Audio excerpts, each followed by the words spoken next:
नमस्कार दोस्तों, मैं अनीश रावत आप सभी का आज के इस कहानी सेशन में स्वागत करती हूँ। ये तो हम सभी ने सुना है कि कर्मों का फल इसी जन्म में मिलता है। लोग कहते हैं कि जैसा काम करोगे आपको इसी जन्म में वैसा ही फल मिल जाएगा।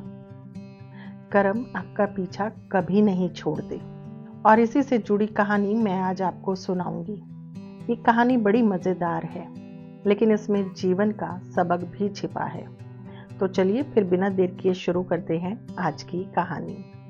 तो दोस्तों, एक बार सेठ को अपने मैनेजर के किसी काम पर बहुत गुस्सा आया। उसने बिना सोचे समझे मैनेजर को बहुत ज़्यादा डांट दिया। मैनेजर को लगा मेरी इतनी गलती नहीं थी जितना सेठ ने उसको डांट दिया। मैनेजर को गुस्सा तो बहुत आया, लेकिन वो सेठ को कुछ कह नहीं सका। गुस्से में मैनेजर सेठ के कैबिन से बाहर निकला और सीधा जाकर अपने नीचे काम करने वाले असिस्टेंट को बिना वजह डांटना शुरू कर दिया। असिस्टेंट को समझ ही नहीं आया कि उसने कुछ किया ही नहीं, फिर उसको डांट क्यों पड़ी। लेकिन वो भी अपने काम से बंधा हुआ था, वो मैनेजर को कुछ कह नहीं सका। अब असिस्टेंट को इतना गुस्सा आया कि वो अपने सीट से उठा और ऑफिस से बाहर निकल गया। जब वो ऑफिस से बाहर निकलने लगा तो उसने वॉचमैन को देखा। वॉचमैन अपनी सीट पर बैठा था, तो उसने गुस्सा उतारते हुए वॉचमैन को डांट दिया। लेकिन वॉचमैन असिस्टेंट को कुछ कह नहीं पाया, लेकिन उसे गुस्सा बहुत आ रहा था कि सारा दिन खड़ा रहता हूँ, अगर 2 मिनट बैठ भी गया तो कौन सी आफत टूट पड़ी। खैर, शाम का वक्त हो गया था और वॉचमैन का टाइम भी ओवर हो चुका था। वो गुस्से से भरा हुआ घर निकल गया। घर जाते ही बिना वजह उसने अपनी पत्नी को डांटना शुरू कर दिया। उसने अपना गुस्सा तो शांत कर लिया, लेकिन बीवी को लगा कि सारा दिन मैं घर में खटती रहती हूँ और ये आते हैं और अपना सारा गुस्सा मुझ पर निकाल देते हैं। बीवी ने भी आओ देखा ना ताओ अपने छोटे से बच्चे को धमाक धमाक करके 2 थप्पड़ लगा दिए। वो बेचारा टीवी देख रहा था, उसे लगा मैंने ऐसा क्या कर दिया। मम्मी पापा लड़ रहे थे और गुस्सा सारा मेरे पे निकाल दिया। बच्चा गुस्से में उठा और गुस्से में उठकर वो घर से बाहर निकल गया और सड़क के किनारे सो रहे कुत्ते पर जाकर पत्थर मार दिया। कुत्ता हड़बड़ाकर उठा और भौंकने लगा। कुत्ता भी शायद सोच रहा होगा कि मैंने इस बच्चे का क्या बिगाड़ा है जो उसने मुझे सोते हुए पत्थर मार दिया। खैर, उस गुस्से में आए कुत्ते ने वहां खड़े एक आदमी को काट लिया। आदमी बस अपनी कार में बैठने ही वाला था कि अचानक भागता हुआ कुत्ता आया और उस आदमी को काट लिया। अब आप सोचिए कि वो आदमी कौन था। दरअसल वॉचमैन का घर ऑफिस के बिल्कुल बगल में ही था।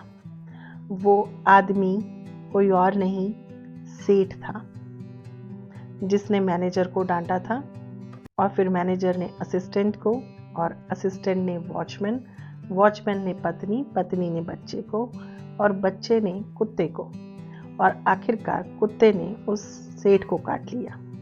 सेठ उस कुत्ते को बहुत पुचकारते थे। वो हमेशा सोचते रहे कि आखिर उस कुत्ते ने मुझे क्यों काटा। मैं तो रोज उसको कुछ ना कुछ खाने को देता हूँ। कैसा जानवर है, जो प्यार करता है वो उसी को काटता है। लेकिन उन्हें इसके पीछे की कहानी नहीं पता थी। सेठ को ये कभी नहीं पता चला कि जो उसने गुस्से का बीज बोया था वो पौधा भी बना और वो पौधा कुत्ते के रूप में उसको काट कर मिला। इसीलिए कहते हैं कि कर्म कभी पीछा नहीं छोड़ते। शायद अब समझ में आपको आ रहा होगा कि हम जाने अनजाने में बहुत लोगों के साथ बुरा व्यवहार करते हैं, उन्हें परेशान करते हैं और कईयों को हम नुकसान भी पहुंचा देते हैं और हमें अंदाज़ा ही नहीं होता कि यही सब कर्म हमें वापस किसी न किसी और रूप में ज़रूर मिलेंगे, क्योंकि परमात्मा सब देखता है और उसका वो फल किसी न किसी तरह से हमें दे ही देता है। इसीलिए लोगों को बेवजह परेशान नहीं करना चाहिए। तो ये कहानी आपको यही समझाती है कि कर्म आपका पीछा कभी नहीं छोड़ते। आप जैसा करोगे आपको वैसा ही फल मिलेगा। हो सकता है जल्दी मिल जाए जैसे उस सेठ को मिला, हो सकता है थोड़ा लेट मिले, लेकिन मिलेगा ज़रूर। उम्मीद है कि हम सब जब अपना कर्म करेंगे तो इस कहानी को याद ज़रूर करेंगे। अगर आप भी इस तरह की पॉजिटिव कहानी को अपनों के बीच शेयर करना चाहते हैं तो प्लीज़ इस वीडियो को लाइक करें, कमेंट करें और अपनों के बीच ज़रूर शेयर करें।